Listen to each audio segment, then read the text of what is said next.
Welcome, Mr. Allen. Thank you. So if you could just state your name for the record. My name is Chris Allen, and I'm representing myself today. Okay, and you have 3 minutes. Fluoride.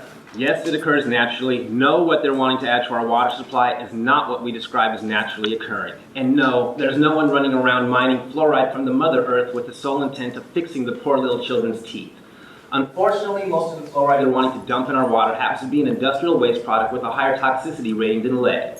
When faced with the very costly responsibility of disposing of it properly as hazardous waste, industry heads instead decide to simply hire a PR firm and pay off a few experts to help convince the public that it's actually good for their teeth. Of course, making sure to include the words children and poor as much as possible in every little pro-fluoride propaganda piece. The same spin tactics are used right up to this day. We get it. Health, children, poor, teeth. Got it. Thing is, if it's so good for everyone's teeth, especially the poor little children's teeth, then why do they want us to wash our cars and water our lawns and flush our toilets with it?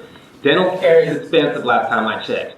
I know we can be more efficient than that in our gray to green city. And why is it that someone whose job it is to represent the people who put them in office is neglecting to follow basic tradition and protocol in order to hear out their constituents on a controversial issue, but instead is trying to play doctor and without one single prescription being filled, no questions asked regarding contraindicators, not even an over-the-phone consultation, seeks to mass medicate an entire city without its consent?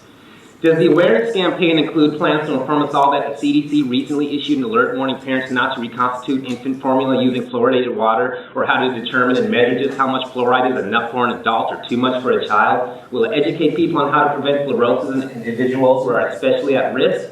People, stop trying to take seriously the childish little argument that says, but everyone else does it, so we should do it too. John F. Kennedy clearly warned us that, quote, conformity is the jailer of freedom and the enemy of growth, end quote. We don't need to feel too special, though. Over 90% of the nations on that weird little continent of Europe do not fluoridate their water supply. The two main reasons being given are that it's unethical to medicate people without their consent, and that the stated benefits do not outweigh the risks involved in mass medicating people with a controversial drug.